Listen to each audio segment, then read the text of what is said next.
Bonsoir à toutes et à toutes. Merci d'être présents pour cette soirée autour du surnaturel dans l'histoire. Merci également à Tempus Historiae et aux 12 d'avoir organisé cet événement.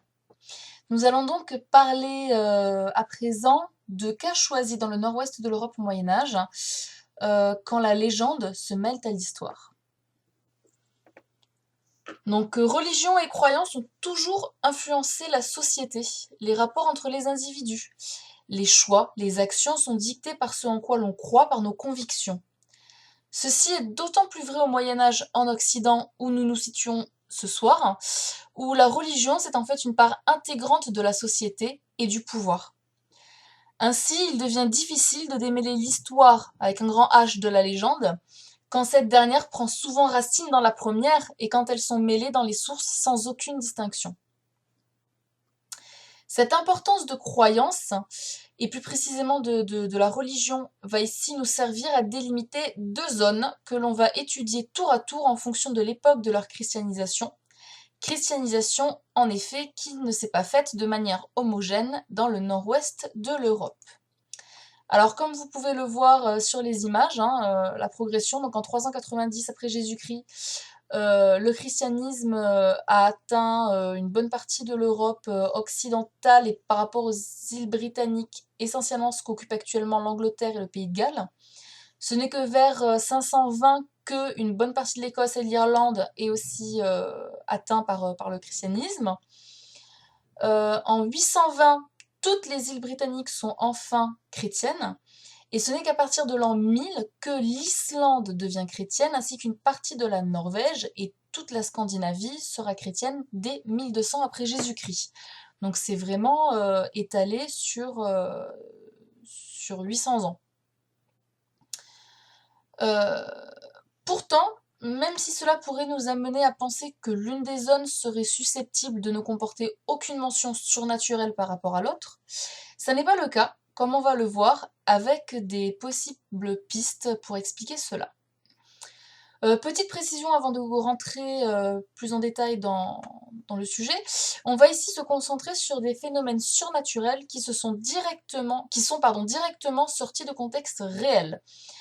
Pas donc de légendes ou de contes, uniquement comme source des textes historiques. De plus, on va évoquer ce soir seulement 2 cas par zone, rapport à la limitation du temps, on a 20 minutes à peu près par sujet. Voilà. Alors commençons par parler des mondes vikings. Donc replaçons-nous d'abord dans le contexte. Quelles étaient justement leurs croyances? Il est indéniable que les Scandinaves étaient unis par une même mythologie, de mêmes dieux et de mêmes légendes. Cette harmonie de croyances peut d'ailleurs expliquer le temps mis par le christianisme avant qu'il n'arrive à pénétrer ces contrées, comme on l'a vu il y a quelques instants. Pour expliquer rapidement l'univers mythologique scandinave et bien montrer à quel point le réel et le surnaturel étaient pour eux indissociables, on peut partir de l'arbre cosmique Yggdrasil, que vous pouvez voir à l'écran, sur lequel reposent les 10 mondes mythiques scandinaves, où se répartissent les diverses entités existantes. Donc d'abord Jotunheim, la patrie des géants des montagnes, Niflheim, le pays des géants du givre, Asgard et Vanaheim, les contrées des dieux, ici, Midgard, au centre, la demeure des hommes, Svartalfheim, le royaume des nains et des elfes ténébreux, Alfheim, le foyer des elfes ou elfes lumineux, Gimle, le lieu où finissent les hommes droits et justes, qui vont du paradis, Helheim, la demeure de Hel, déesse de la mort, où vont les hommes mauvais et se morts de vieillesse ou de maladie, et enfin Muspelheim, région de flamme d'où vient Surt, celui qui amènera la fin des temps. Le monde des humains est littéralement au centre de cet univers. Et ça, pour eux, c'est leur univers. C'est une carte totalement valable à leur époque. La particularité de cette mythologie réside également dans son eschatologie, ce Ragnarok, cette fin du monde annoncée, qui est un phénomène très rare dans les religions polythéistes, dans laquelle presque tous les dieux humains périssent dans un combat acharné. Effectivement, il est fréquent de trouver des textes où entités magiques côtoient personnages historiques, comme nous allons le voir. Si le christianisme tarde à investir le nord de l'Europe, il commence cependant à percer donc dès le IXe siècle, comme on l'a vu, notamment grâce au contact des Vikings avec des peuples fortement christianisés. L'officialisation de la nouvelle religion se fait à peu près entre le Xe et le XIe siècle, essentiellement sous l'impulsion de nouveaux rois, notamment norvégiens, qui avaient compris la puissance de l'Église et aussi de missionnaires anglais et allemands. Si la croyance monothéiste est largement acceptée, même si cela a pris beaucoup de temps, elle se fait à la manière des Romains du début de notre ère. Accepter un nouveau dieu n'empêche pas, dans le cadre du culte privé, de continuer à célébrer les anciens dieux. Ainsi, comme vous pouvez le voir sur l'image qui vient de s'afficher, la Sainte Croix côtoyait Mjolnir, le marteau de Thor. Cela peut justement expliquer le fait que les sources qui nous sont parvenues, relatant des faits de l'époque païenne, mais rédigées par des moines à l'époque chrétienne, restent empreints de ces éléments magiques. Donc, de cas par zone, le premier traite d'un changeur de forme. Alors, il faut mentionner que les Scandinaves croyaient ce qu'on appelait le hamur, c'est-à-dire l'âme, qui chez certains qui étaient doués d'une grande force, pouvait s'évader du corps et prendre d'autres formes. Par exemple, un ours, un taureau, un loup, etc. C'est un peu le même principe de projection mentale pour les berserkers, qui sont un peu plus connus, notamment Tolkien a repris cette idée. Donc les berserkers, c'est ces guerriers qui se sentaient investis d'un esprit et qui retrouvaient toute leur bestialité le temps d'un combat. C'est ce qu'on retrouve donc dans la saga d'Egil, fils de Grémur le Chauve, qui cite ainsi de nombreux hommes capables de changer de forme la nuit venue, comme par exemple Ulfur. Donc ici citation, mais chaque jour, quand venait le soir, il devenait farouche, en sorte que peu de gens pouvaient lui adresser la parole. Il était pris de somnolence. On disait qu'il avait très fort la faculté de changer de forme. On le surnommait Gveld Ulfur. Donc Gveld Ulfur, signifie littéralement le loup du soir. Gveld, pardon, ça, Ulfur c'est le nom, et Gveld, donc ça signifie le loup du soir. Et c'est l'équivalent de notre actuel loup-garou en fait. Chez eux, à cette époque-là, on ne disait pas loup-garou. Donc on retrouve d'autres mentions, peut-être pas du même individu, mais d'autres Scandinaves ayant cette faculté. Alors comment décortiquer cette information ? La science nous amène à penser que certaines maladies causant une très forte pilosité, une agressivité particulière, ajoutée à des croyances spécifiques, ont contribué à créer ce mythe du loup-garou. Mais qu'en est-il de cas où l'état n'est, comme ici, pas permanent, mais se manifeste à des moments précis ? Donc le mystère est encore présent, même si on pourrait se pencher du côté de la psychologie. Et notamment de cas qui sont encore apparus vers les années 60, notamment du loup-garou de Londres, du loup-garou d'Espagne, où des personnes étaient prises de démence et se prenaient vraiment pour des loups-garous avec des comportements typiques de loups. Donc le second cas présenté vient de la saga des Féroïens et détaille une séance de spiritisme, donc pour les Vikings, visant à connaître des assassins en invoquant les esprits de leurs victimes.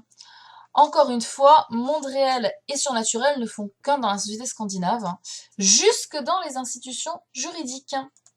Donc le petit extrait. Strand quitte Gata, donc c'est une île des Féroé, avec Leif et Singler vers Sudré, une autre île, pour se rendre chez Sorgrim le Mauvais. Strand et le paysan Sorgrim allèrent dans la salle. « Je sais que c'est toi le meurtrier. » Sorgrim continua de nier.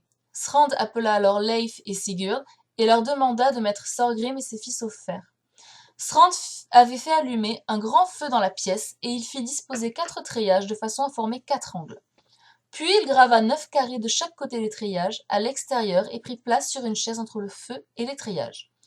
Au bout d'un moment, un homme fit son entrée dans la pièce. Il était grand et couvert de sang. Il portait sa tête dans sa main. Tous reconnurent Sigmund Brestisson. Il s'arrêta un instant dans la pièce puis ressortit.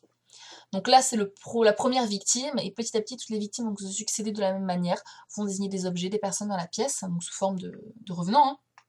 Donc au final, Strand dit qu'il fallait fouiller partout, et finalement il découvrit un gros anneau d'or qu'il reconnut comme ayant appartenu à Sigmund. Sorgrim avoua qu'il était l'assassin.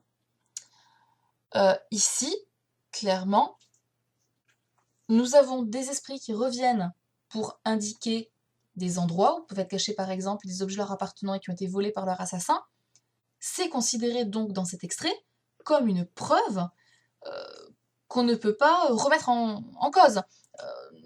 Exactement dans le même principe que un tribunal actuel, hein, dans notre époque, dans notre pays, si on amène un présumé coupable, les photos montrant que c'est lui, avec une vidéo, avec des témoins, il pourra pas dire autre chose que oui, effectivement, c'est moi le coupable. Et bien là, c'est exactement la même chose pour Sorgrim. Des revenants viennent, le désignent comme coupable, montrent les preuves, c'est forcément lui le coupable. Il ne peut pas dire autre chose, il ne peut pas nier. Donc le surnaturel et le réel sont totalement indissociables chez les Vikings, même dans les textes retranscrits par des chrétiens. Est-ce qu'il en est de même dans les îles britanniques? C'est ce qu'on va voir tout de suite. Alors nous sommes à présent dans les îles britanniques. Quelle croyance adoptait ces terres? Est-ce que l'unité religieuse scandinave se retrouve dans les îles britanniques à cette époque? Les mythologies celtes et anglo-saxonnes païennes ressemblaient beaucoup à celles des pays du Nord, ayant une même base germanique et indo-européenne. Jusqu'aux alentours de l'an 500, les Celtes, et surtout ceux d'Irlande, entretinrent leur religion païenne basée sur la croyance en plusieurs dieux et déesses que les druides relayaient oralement.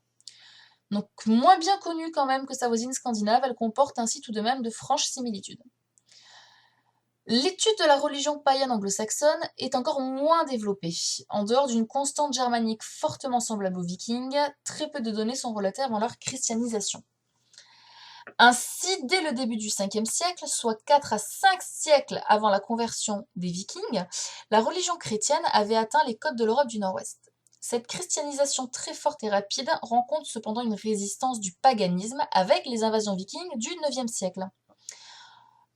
On se rend compte effectivement que la rencontre entre nations chrétiennes et païennes a d'abord pour résultat un abandon temporaire de la religion du Christ par les Celtes et les Anglo-Saxons, puis peu à peu quand même par une christianisation générale de ces derniers et des Vikings.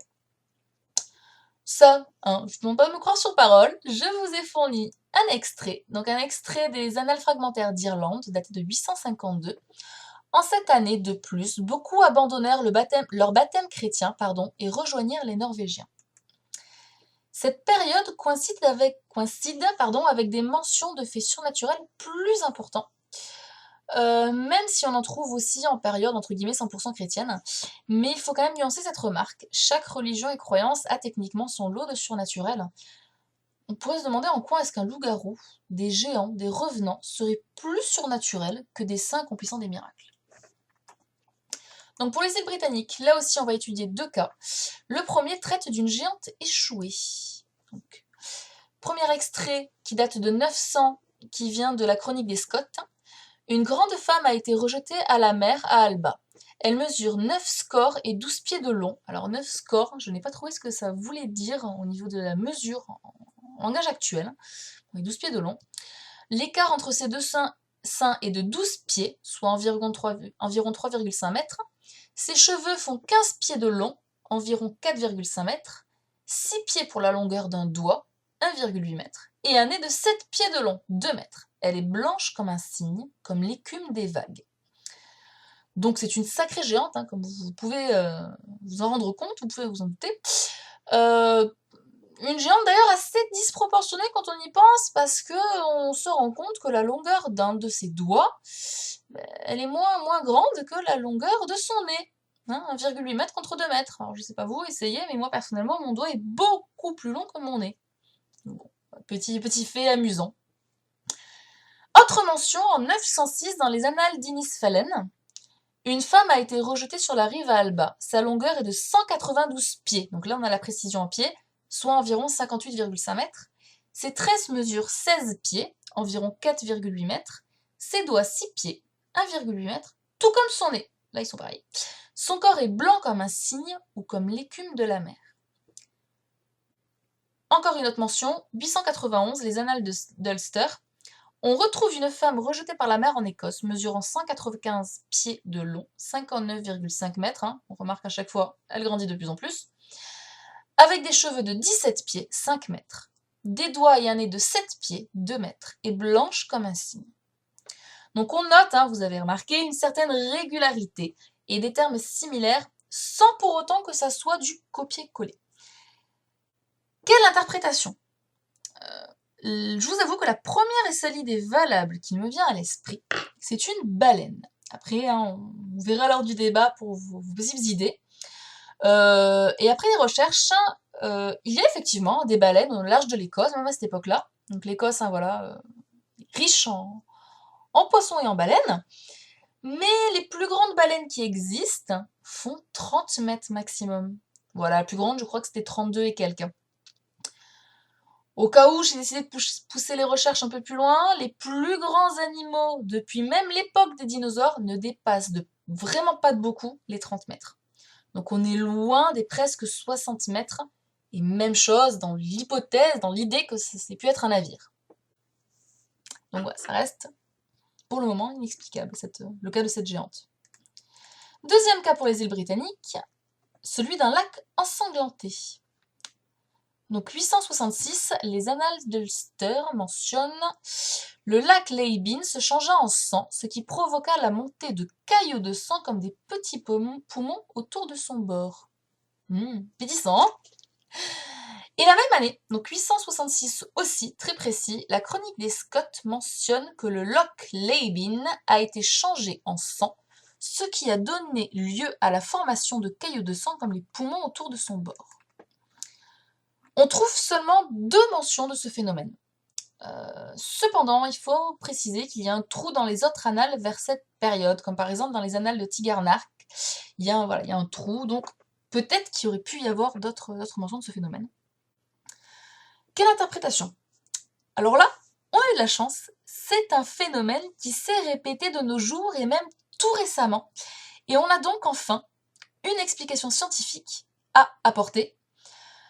Donc c'est tout jeune comme vous le voyez, c'était cet été, donc en 2016, plusieurs lacs ont été victimes de ce phénomène, notamment le lac Gour de Tazané dans le Puy-de-Dôme, et le lac d'Urmia, situé au nord-ouest de l'Iran, comme vous pouvez le voir sur la photo. Donc vous voyez le 23 avril 2016, vert bleu, comme un lac basique on va dire, et le 18 juillet, voilà, quelques mois plus tard, il est devenu rouge sang, rouge foncé.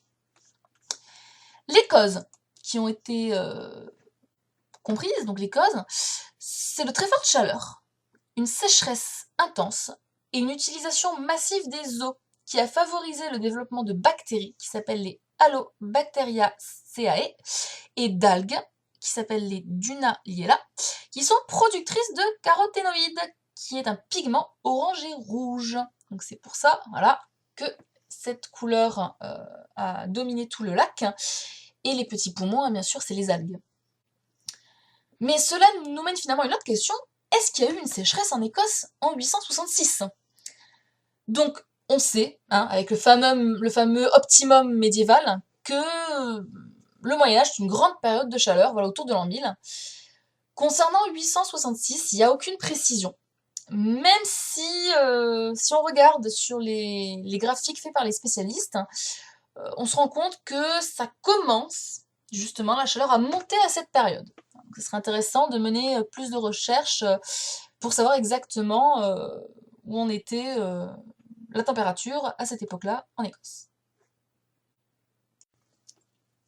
Pour conclure, il demeure très difficile de dissocier le réel du surnaturel, d'autant plus qu'il serait contraire au travail scientifique d'écarter un phénomène jugé magique, et donc techniquement incohérent, alors que la science ne l'a peut-être tout simplement pas encore expliqué, comme on l'a vu avec le lac, ou que la compréhension de ce phénomène par la science n'est pas encore complète. Ce constat peut également être appliqué à notre époque. Le surnaturel, c'est-à-dire ce qui est au-dessus de la nature, est-ce que ça n'est pas tout simplement ce qui est au-dessus de nos connaissances de la nature à un instant T? Cela fait écho au travail difficile d'objectivité, de rigueur scientifique d'un historien. Pour ouvrir le sujet, on pourrait parler d'un cas de construction d'autoroute en Islande. Voilà, donc je vous laisse rigoler en voyant les unes de ces journaux. Donc, construction d'une autoroute en Islande, dont le chantier a dû être stoppé et déplacé car passant sur des terres réservées aux elfes. Oui, vous ne rêvez pas. Avant de considérer cependant avec tendresse l'incrédulité des anciens, il me semble bon de se demander comment les futurs historiens des siècles à venir considéreront ce genre de pratique surnaturelle. Merci.